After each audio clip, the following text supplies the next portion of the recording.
Corona virus हमारे generation का पहला पैंडेमिक है, लेकिन क्या आपको पता है कि ह्यूमन हिस्ट्री में ऐसे कई सारे पैंडेमिक आए जिन्होंने लाखों नहीं करोड़ों लोगों की जान ले ली।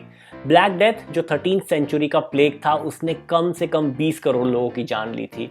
कुछ एक्सपर्ट्स का मानना है कि यूरोप की आधी पॉपुलेशन ने इसके आगे अपना दम तोड़ दिया था। तो क्या बनाता है ऐसे वायरल पैंडेमिक को इतना खतरनाक, और क्या कोरोना वायरस भी ह्यूमैनिटी के लिए एक खतरे की घंटी है?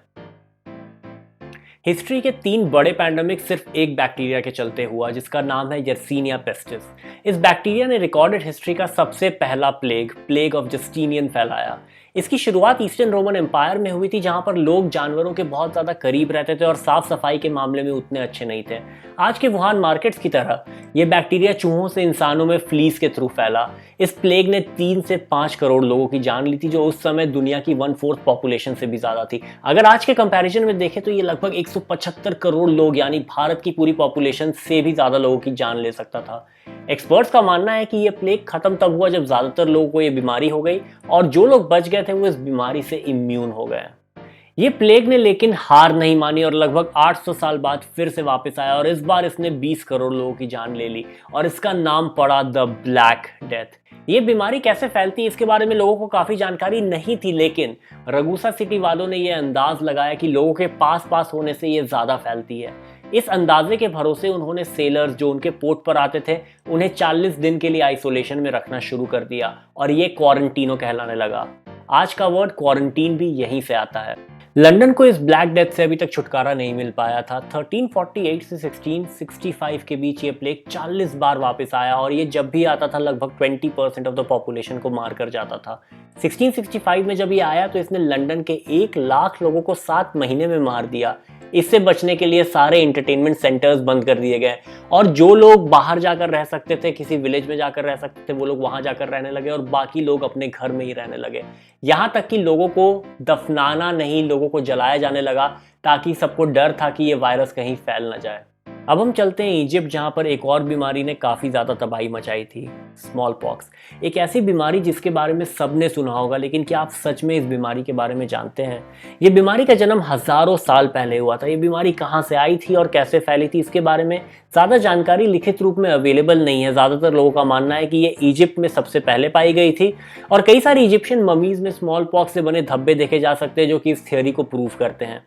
जैसे जैसे दुनिया ज़्यादा कनेक्टेड होती गई, एक कॉन्टिनेंट के ट्रेडर दूसरे कॉन्टिनेंट जाने लगे, तो वो अपने साथ इस बीमारी को भी ले जाते थे।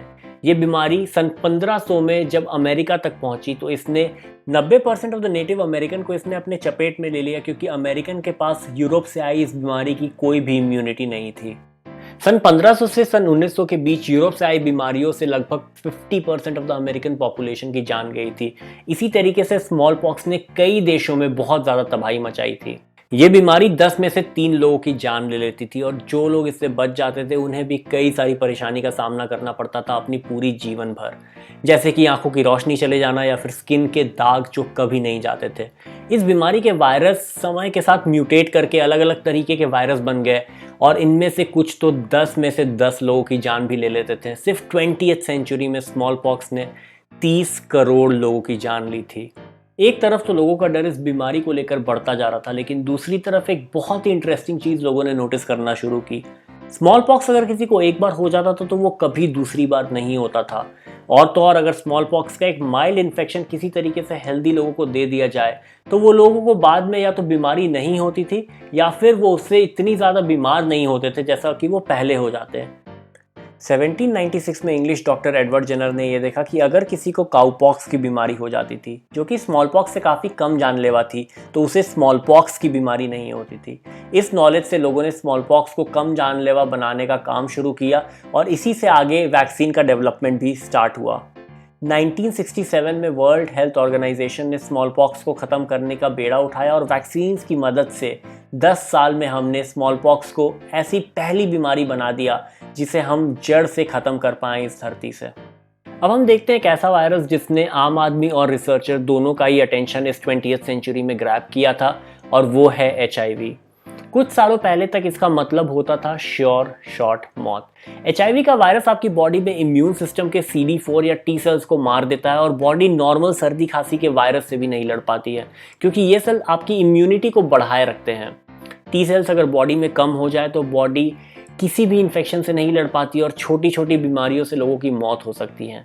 चिंपैंजी में ऐसा ही वायरस पाया जाता था जिसे SIV कहते हैं, और अनुमान ये है कि ये वायरस चिंपैंजी से ह्यूमन में आया जब लोग ने चिंपैंजी का मीट खाना शुरू किया और ये वायरस म्यूटेट करके HIV बन गया। इस बीमारी ने 3 से 4 करोड़ लोगों को अपना शिकार बनाया और आज भी इस बीमारी का कोई ऐसा इलाज नहीं है जो कि इस बीमारी को जड़ से खत्म कर सके। कोरोना वायरस से लगभग 100 साल पहले एक और डेडली वायरस H1N1 ने ह्यूमन सिविलाइजेशन को रोक सा दिया था। इसे पॉपुलरली हम स्पेनिश फ्लू के नाम से जानते हैं, जिसने 50 करोड़ लोगों को इन्फेक्ट किया था और लगभग 5 करोड़ लोग इससे मारे गए थे। ये नाम सुनकर आपको लगता होगा कि स्पेनिश फ्लू स्पेन में शुरू हुआ होगा, लेकिन ये सच नहीं है। वर्ल्ड वॉर 1 के बीच स्पेन एक न्यूट्रल कंट्री था जिसने ये फ्लू रिपोर्ट करना स्टार्ट किया, जबकि बाकी देशों ने इस न्यूज़ को दबाने की कोशिश की थी। और क्योंकि स्पेन ने ये न्यूज़ सबसे ज़्यादा चलाई थी तो इस बीमारी का नाम स्पेनिश फ्लू पड़ गया। ये बीमारी यूरोप, US और एशिया के कुछ पार्ट्स में एक साथ शुरू हुई थी और जल्द ही ये पूरी दुनिया में फैल गई। स्पेनिश फ्लू एक इंसान से दूसरे इंसान तक हवा के माध्यम से काफ़ी तेज़ी से फैल जाता था और वर्ल्ड वॉर 1 के बीच काफ़ी सोल्जर्स एक दूसरे के करीब रहते थे और सोते थे, तो ये बीमारी फैलने के लिए काफ़ी अच्छा माध्यम बन गया और इस बीमारी ने काफ़ी सारे लोगों को अपनी चपेट में ले लिया। काफ़ी लोग ये खतरनाक बीमारी को भूल सा गए थे, लेकिन कोरोना वायरस ने हमें फिर से याद कराया है कि डेडली फ्लू ह्यूमन हिस्ट्री में इतने ज़्यादा पुराने भी नहीं हैं।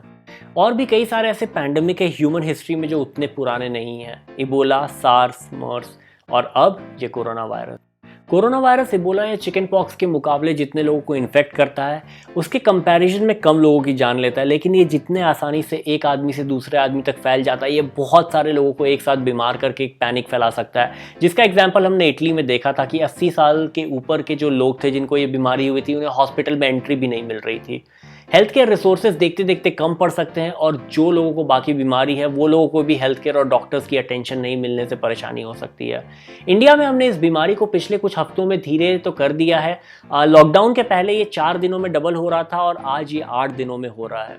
ये एक अच्छी न्यूज़ है, लेकिन साथ ही हमें ये ध्यान रखना पड़ेगा कि जैसे जैसे ज़्यादा लोग इन्फेक्ट होते जा रहे हैं वैसे वैसे ये बीमारी के बढ़ने का खतरा भी बढ़ता जा रहा है, क्योंकि ये बीमारी एक्सपोनेंशियली बढ़ती है। अगर 100 से वो 200 पहुंचती है तो 200 से वो कुछ ही दिनों में 500 पहुंच जाएगी।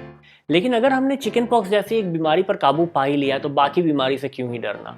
जल्दी वैक्सीन निकल जाएगी कोरोना वायरस की भी और हम चल जाएंगे अपनी रेगुलर लाइफ में वापस, है कि नहीं? लेकिन ये इतना आसान नहीं है। सबसे पहले तो ह्यूमन हिस्ट्री में सिर्फ 2 ऐसे वायरस है जिसे हमने पूरी तरीके से खत्म कर दिया और उनमें से एक है चिकन पॉक्स और दूसरा है रिंडरपेस्ट। और तो और वैक्सीन डेवलप करने में कम से कम 4 से 5 साल लग जाते हैं, क्योंकि सही मॉलिक्यूल आइडेंटिफाई करना, डेवलप करना, इसके बाद इसे पहले जानवरों पर टेस्ट करना और फिर फेजेस में ह्यूमंस पर टेस्ट करना। कोरोना वायरस जैसी बीमारी रुकने का नाम ही नहीं ले रही और आज वो दुनिया के कुछ देशों को छोड़कर हर देश में फैल चुकी है। अगर हम वैक्सीन बना भी लेते हैं तो इसे इतने लार्ज स्केल पर मैन्युफैक्चर करने के लिए, ये सारे लोगों तक पहुंचाने के लिए काफ़ी ज़्यादा समय लग सकता है। इसीलिए इस समय पर सबसे ज़्यादा ज़रूरी हो जाता है कि हम इस बीमारी के स्प्रेड को रोकें। साउथ कोरिया ने बिना लॉकडाउन के इस वायरस पर काबू पाके हमें एक रास्ता दिखाया कि हम भी कैसे टेस्टिंग बढ़ाकर और कैसे जो लोग इन्फेक्टेड हुए उन्हें कॉन्टैक्ट में ट्रेस करके क्वारंटीन में रख के इस वायरस पर काबू पा सकते हैं। हम टेक्नोलॉजिकली इतने आगे बढ़ गए हैं कि हम चांद तक पहुंच गए हैं। ऐसे न्यूक्लियर वेपन्स डेवलप कर लिए हैं कि पूरी दुनिया को हम कुछ दिनों के अंदर ख़त्म कर सकते हैं, लेकिन फिर भी इस वायरस पर काबू पाना इतना ज़्यादा मुश्किल क्यों हो रहा है? Human negligence. जैसा कि हमने देखा है कि हिस्ट्री में कई सारे ऐसे एग्जाम्पल हैं जिन्होंने हमें सिखाया था कि ऐसे वायरसेस आ सकते हैं इन द फ्यूचर जो कि डेडली हो सकते हैं। बिल गेट्स ने भी एक वीडियो में शेयर किया था 2015 के एक टेड टॉक में, जो ये बताता है कि ये वायरसेस कितने ज़्यादा डेंजरस हो सकते हैं। हमें चीज़ें पता होने के बाद भी हमने हेल्थ केयर इंफ्रास्ट्रक्चर में इन्वेस्ट नहीं किया। हम प्रॉफिटेबिलिटी पर ज़्यादा फोकस करते हैं, ना कि ह्यूमन वेलफेयर पर, जिससे एक और फंडामेंटल क्वेश्चन खड़ा होता है कि क्या हमें हेल्थ केयर और एजुकेशन जैसे सेक्टर्स को प्रॉफिट से अलग रखकर बनाना चाहिए या नहीं। अगर ये बीमारी इबोला जैसी खतरनाक होती या उससे ज़्यादा खतरनाक होती और 80 से 90% लोगों को मार देती, तो क्या सच में हमने अपनी लाइफ में कितना प्रॉफिट कमाया है वो मैटर करता? ये वायरस हमारे लिए एक वार्निंग का काम कर सकता है दोस्तों, जहां पर सारे देश साथ में आकर हेल्थ केयर जैसे सेक्टर्स पर ज़्यादा पैसे इन्वेस्ट कर सकते हैं, ना कि मिलिट्री पे। ये हमारी लाइफस्टाइल पर भी सवाल उठाती है। हिस्ट्री के ज़्यादातर वायरस जो हमने देखे हैं, जो हमारे लिए ख़तरनाक साबित हुए हैं, वो जानवरों से इंसानों तक पहुँचे हैं।